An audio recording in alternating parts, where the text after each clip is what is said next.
you and you may do what you like. I would like to say that we must tell our students in a manner which they will understand about the importance of simplicity, modesty and human values. We should teach our students how to live harmoniously in the society so that they will also worry about society and worry about sustainable development. Motilal Nehru National Institute of Technology would think of converting itself after the conclusion of this Golden Jubilee function into a green campus institution this year. I think there are not many green campuses in our country. In the sense of the green campus, there are many institutions abroad have adopted these green practices. This would require the engineering, sciences, community, management departments working together and practicing sustainable development practices in the campus, in all its operations. At the end, I will say our planet is having fever due to our unsustainable practices. Ecosystems are responding to this fever through species extinction. Many species are just vanishing.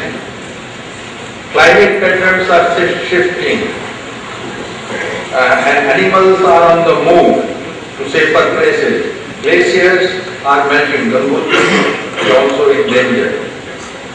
Sea level is rising and coral reefs are in danger. We all have to respond to this in a way that we avoid a calamity. If we do not rise up to face such a challenge, where is the hope? Thank you. At the end of your lecture, I have to say only one thing, and I would like to use a phrase from Hindi. आपने दादर में सादर भर दिया है sir. You have actually shown how interdisciplinary research education can be put together for a better society, a better humanity. I would like to simply also put a word of thanks for you, sir, because MNIT at this juncture is going through revision of its entire curriculum from BTech, MTech and other PG courses, and your wisdom will be used definitely in reframing our curriculum. Only you would be happy to learn that we are already teaching some of the courses which you have just mentioned. So we have made a very small step in that direction, but definitely your knowledge, your wisdom, your recommendations we will try to incorporate them as much as possible. And as you rightly said, that the technical institutions are faced with a very complicated dilemma, that they have to ensure the employability of their students, because the students en masse who join any good institution, they want to get good employment after they finish their course. But at the same time, even institutions like IITs and IITs have a dual responsibility towards their students as well as towards the society, and therefore we have to think about sustainability of nature to the extent that technology does not have to take us away from nature, it has to bring us closer to nature. And as you already said, that we need to mimic nature to learn how we can use our resources for our own betterment and enhancement. Thank you very much, sir. I would request the audience to refrain from asking questions at this juncture. We will keep the question and answer session at the end of both the lectures. Now I would invite my next speaker, Professor M.M. Pant. Professor M.M. Pant is an internationally renowned expert specializing in pedagogy, technology and development of tools and curricula for 21st century education. He has been known for developing working models that enhance the pedagogy using latest available technologies. He is especially noted for his efforts in leveraging social media for improving learning and bringing the mobile and handhelds into the classroom where they have been traditionally banned. Professor Pant's current work and interests revolve around the development, delivery and promotion of educational products, processes and services that cater for the needs and interests of future learners. A framework that is named Learning 221, which has been trademarked by him, learning for the second decade of the 21st century. His past roles include being the former Pro-Vice Chancellor of Indira Gandhi National Open University and being a faculty of IIT Kanpur and also MNR Motilal Nehru Regional Engineering College. Now we are in MIT. We welcome you, sir, here. And he has been a visiting professor, University of Western Ontario, Canada. He has been a visiting scientist at European Research Centres in Italy, England, Germany and Sweden. Professor Pant is the founder of the LMP Education Trust, an organization that promotes new age learning and supports underprivileged learners. Today he will be talking on sustainable development and education. Professor Pant. Good morning. I am delighted to be here. Looking at yesterday's time constraints, I felt that I will have to be very precise, concise and to the point. But I think I can be a little more relaxed and share stories and anecdotes and philosophies and whatever. I must begin with saying that I am very, very pleased to be here because as Professor Geetika read out, my first job was as a faculty member in this institute, long ago in 1966-67. And I left this job because Professor Joshi induced me with the kind of phrase he said right now, that if you want to do anything good, don't be a teacher all your life, become a researcher as quickly as you can. And it is at that time that I left this and went on to become a full-time research student, a very unconventional thing at that time, because once people had a job, they'd rather stick to the job. And not only that, I think there's a huge lot of transformation which happened to me under the influence of Professor S.K. Joshi, and apart from the actual thesis that I did, the research I did, the general temperament of being able to explore new dimensions, go into new areas, and be able to do things on which you had no past experience was something which was very, very interesting and I think holds well even to date. And I want to build around many of the things that were said by him. Of course, he said it in a very somber, serious style. I'll probably make it more frivolous and interesting and enjoyable. And also want to relate a little bit to what previous speakers have said. And that is why I'm not using a PowerPoint presentation. For those of you who love PowerPoints, it's available on my website. You can go there and see it. It's an 80-slide presentation. But I think it's correct. Power corrupts the politician, PowerPoint corrupts the academic.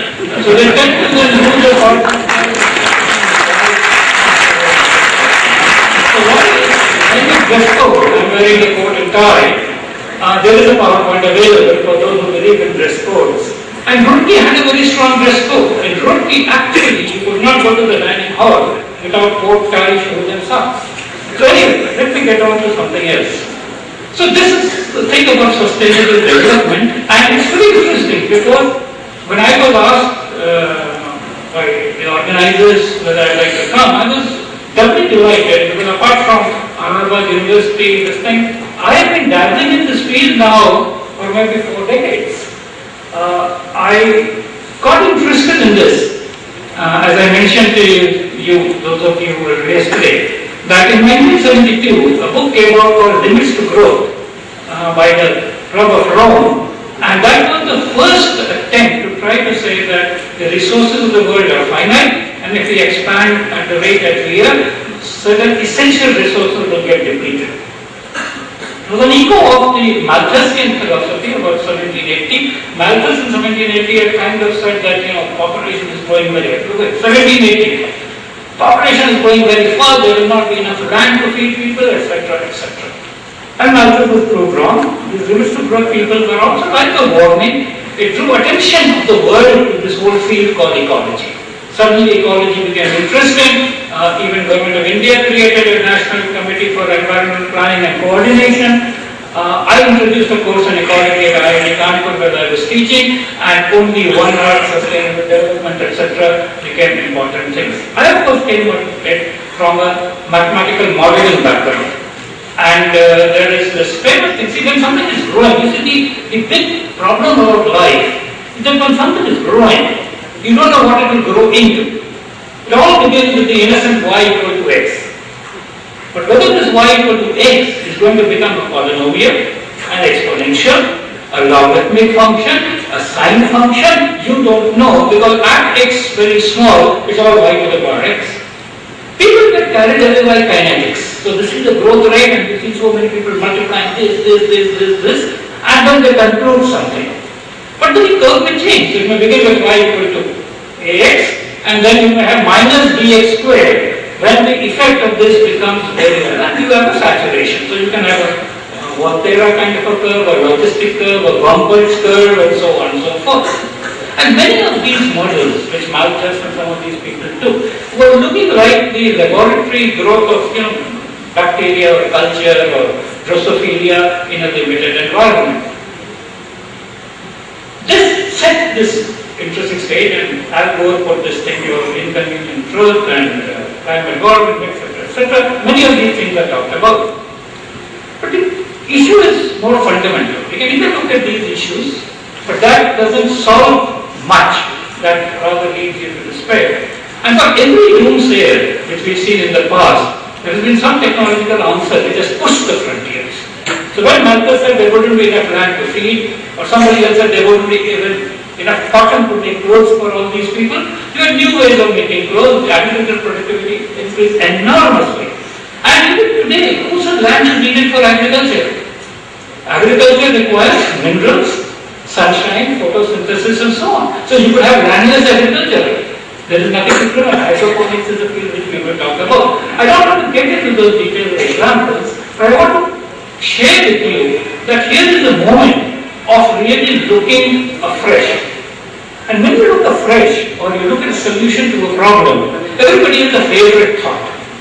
And treat this in a lighter way, don't see it as a serious criticism of anybody, but whenever you give a problem, people have picked ideas for solving them. So for example, education is a serious problem, so a couple of simple things by producing 4 legislations, education problem will be solved. Higher Education Act, Accreditation Act, Education Tribunals Act, some other act, and if you ask a couple of more acts, and all education issues will be solved, because he's a lawyer, he's an education minister.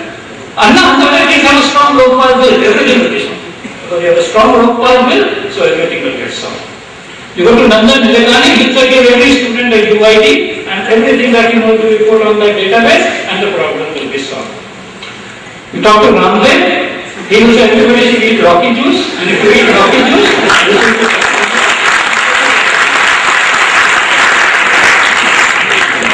That's not interesting enough. Think of Salman Khan the actor. Salman Khan the actor wanted a solution. He said give everybody a bodyguard. Now we have the youth demographic profile, 15 to 60, we have a lot of people. If each of them is ready to become a bodyguard for somebody older, the problem will be solved. Now I am an educator, and therefore I am trying to propose a thesis that with education everything will get solved. Now it's the same level, you can criticize it at the same level, or you may say it's justified at the same level. But there is something very important. Why it is important is that education has to undergo a fundamental change in terms of its key premises, key models, key actions. And I am quite comfortable with this because I come from a background of physics where about 100 years ago, classical physics came to its limits. And there were lots of events which were observed in the laboratory and in nature which could not be explained by classical physics. And therefore, although they were counterintuitive, although they were not obvious, although it was not easy to understand, new concepts like quantum mechanics and theory of relativity were propounded. That's about 100 years old story. And I'm trying to say that fundamentally, conceptual level, we have problems in education which we will need to resolve, because pushing this in the same way will not solve problems. See, if you have a bubble which is burst, but pushing more air into it, you won't save the bubble. So if 5 IITs were there, making 55 IITs will not solve the problem because the problem is completely different from what IITs have been created or tried to solve. So what I want to take you to is what are such fundamental, transformational, disruptive changes in education? And what is the cause of these changes?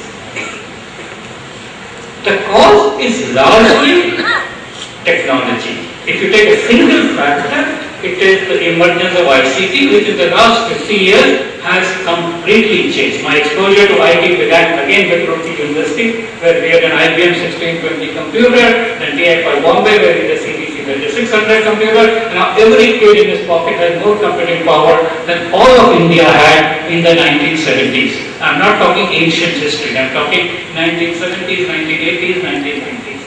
So this has completely changed things, and I will share with you where the fundamental changes have happened and where the erstwhile educational model is inadequate.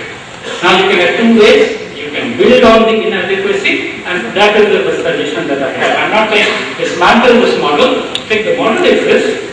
It's incomplete in certain senses, so let's add that on. Like Professor Joshi talked about new curriculum, new this. I'm actually talking about new philosophy also. Exploring it. So let me build a little bit on this. So what's the big one in what I might call an information scarce society? Knowledge was very limited. The sources of knowledge, that is the media, books and journals, were very limited, and they were available only in very few good places. So Roorkee University, MNIT, IIT Kanpur, Allahabad University, these are all 4 places I have been to. They were like centers of excellence, and you had lots of knowledge there in terms of faculty, in terms of students who were partners, in terms of library and so on. For miles away, there would be nobody else who would have that knowledge. And therefore, the model of teaching and education was that become a full-time residential student.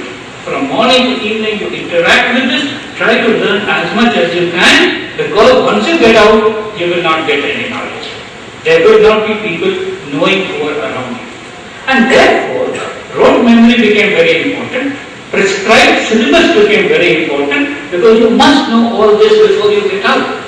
So people of my generation, if they would be considered good, had to know that pi is 3.14159265, log pi is 0.4972, square root 2 is 1.414, square root 2 is 1.732, and all amounts of formulas. When I started teaching, I could do the entire Schrodinger equation for hydrogen atom and harmonic oscillator on the board without looking at a piece of paper.